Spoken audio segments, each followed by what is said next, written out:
खाया था? सब्जी। बस सब्जी?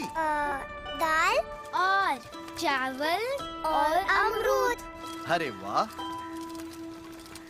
कल से ना हम भी आएंगे आपके साथ।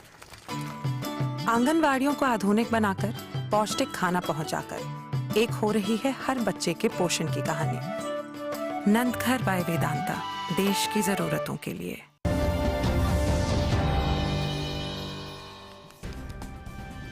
और ब्रेक के बाद आपका स्वागत। रुक करते कुछ और खबरों का। आज विश्व युवा कौशल दिवस मनाया जा रहा है। आज ही प्रधानमंत्री नरेंद्र मोदी द्वारा लॉन्च किए गए स्किल इंडिया मिशन की 6ठी वर्षगांठ भी है। और इस अवसर पर अपने संबोधन में प्रधानमंत्री ने सभी के जीवन में कौशल के महत्व पर चर्चा की। उन्होंने कहा कि देश और दुनिया को स्मार्ट और कुशल मानव संसाधन उपलब्ध कराने में भारत समर्थ है।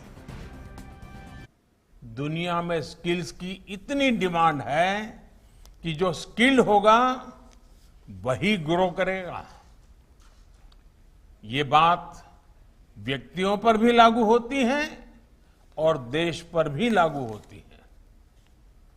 दुनिया के लिए एक स्मार्ट और skilled manpower solutions Bharat दे सके, ये हमारे नौजवानों की स्किलिंग स्ट्रेटजी के मूल में होना चाहिए। इसको देखते हुए ग्लोबल स्किल गैप की मैपिंग जो कि की जा रही है वो प्रशंसनीय कदम है।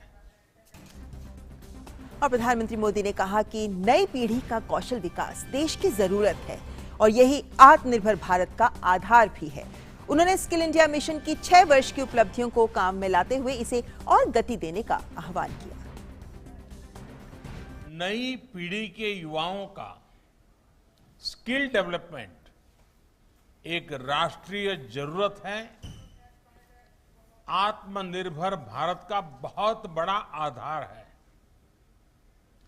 बीते 6 वर्षों में जो आधार बना, जो नए संस्थान बने, उसकी पूरी ताकत जोड़कर हमें नए सिरे से स्किल इंडिया मिशन को गति देनी ही है। और प्रधानमंत्री ने देश में कुशल कार्यबल तैयार करने के लिए जो प्रयास किए जा रहे हैं उनका भी जिक्र किया। इससे भारत को महामारी के खिलाफ लड़ाई में मदद मिलेगी, इस बात पर भी पीएम ने जोर दिया। टेक्नोलॉजी बदल रही है। आने वाले 3-4 वर्षों में बहुत बड़ी संख्या में लोगों को रीस्किलिंग की जरूरत पड़ेगी। इसके लिए भी हमें देश को तैयार करना होगा। और कोरोना काल में ही हम सबने स्किल्स और स्किल्ड वर्कफोर्स की अहमियत को बहुत करीब से देखा है, महसूस किया है। देश कोरोना से इतनी प्रभावी लड़ाई लड़ सका तो इसमें भी हमारी स्किल्ड वर्कफोर्स का बहुत बड़ा योगदान है। और फिलहाल यहाँ रुकेंगे एक ब्रेक के लिए। आप देखते रहें मिड डे प्राइम।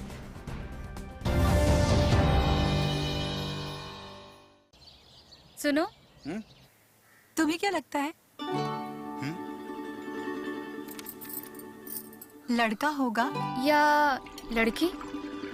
क्या फर्क पड़ता है, लड़का हो या लड़की, बस स्वस्थ हो। आंगनवाड़ियों को आधुनिक बनाकर बेहतर स्वास्थ्य सुविधाएं पहुंचाकर एक हो रही है हर माँ बच्चे की सेहत की कहानी। नंदघर बाय वेदांता, देश की जरूरतों के लिए। घर की सारी चीजें महंगी हो जरूरी है, उम्दा हो बहुत जरूरी है, लेकिन घर का जो सीमेंट है ना वो बहुत उम्दा होना चाहिए। जैसे वंडर सीमेंट, भाई उसकी क्वालिटी और टेक्नोलॉजी के चर्चे हैं वर्ल्ड में। आप हमारे घर कॉन्ट्रैक्ट ले लीजिए। मैं कॉन्ट्रैक्टर नहीं, वकील हूँ। वंडर सीमेंट, जब भी आए भला कर जाए।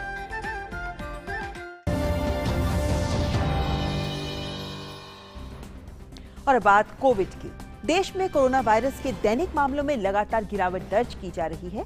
स्वास्थ्य और परिवार कल्याण मंत्रालय के मुताबिक देश भर में पिछले 24 घंटों में 41,000 से ज्यादा नए मामले दर्ज किए गए। तो वहीं पिछले 24 घंटों में 39,000 से ज्यादा मरीज उपचार करवाकर स्वस्थ भी हो चुके हैं। देश भर में अब तक 3,01,43,000 से ज्यादा लोग ठीक हो चुके हैं और देश में रिकवरी रेट भी अब बढ़कर 97.28% तक पहुंच गया है। सक्रिय मामलों की संख्या 4,32,041 है। साप्ताहिक पॉजिटिविटी रेट की बात करें तो फिलहाल ये 2.21% है, लेकिन प्रतिदिन के पॉजिटिविटी रेट की बात करें तो ये 2.15% है, जो लगातार 24 दिन से 3% से कम बना हुआ है। तो देश में कोविड के संक्रमण की रफ्तार कम हो रही है, लेकिन साथ ही टीकाकरण की रफ्तार तेज हो रही है। भारत कोविड-19 के खिलाफ लड़ाई को मजबूत करने के लिए दुनिया का सबसे बड़ा टीकाकरण अभियान चला रहा है और देश में राष्ट्रव्यापी टीकाकरण अभियान के तहत 39 करोड़ से ज्यादा कोविड के टीके लगाए गए हैं। वहीं पिछले 24 घंटों में 34,97,000 से अधिक टीके लगाए गए। कोरोना के खिलाफ टीकाकरण अभियान में भारत तेजी से आगे कदम बढ़ा रहा है। तो टीकाकरण को जहां एक और रफ्तार दी जा रही है, वहीं प्रयास ये भी किया जा रहा है कि देश में जांच को भी आगे बढ़ाया जाए और इसीलिए कोरोना संक्रमण की जांच क्षमता में भी काफी वृद्धि हुई है। आईसीएमआर के अनुसार देश भर में 14 जुलाई तक कुल 43,80,11,000 से ज्यादा नमूनों का परीक्षण किया गया, जिनमें 14 जुलाई को ही 19,43,000 से ज्यादा नमूनों की जांच की गई है।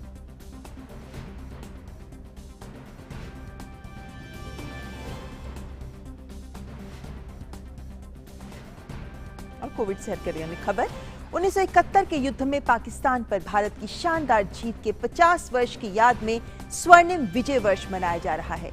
इस युद्ध में भारतीय सेनाओं ने पाकिस्तानी सैनिकों को हथियार डालने पर मजबूर कर दिया था। दूसरे विश्व युद्ध के बाद ये सबसे बड़ा सैन्य आत्मसमर्पण था।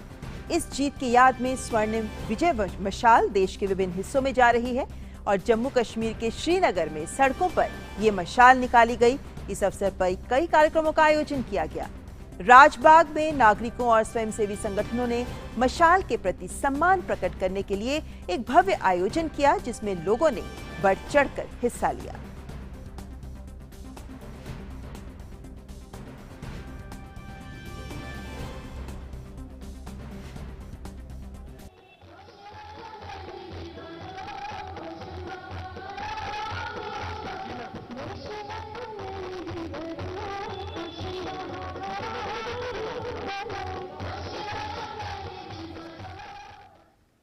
और अब देख लेते हैं अर्थ जगत से जुड़ी खबरें व्यापार प्राइम में।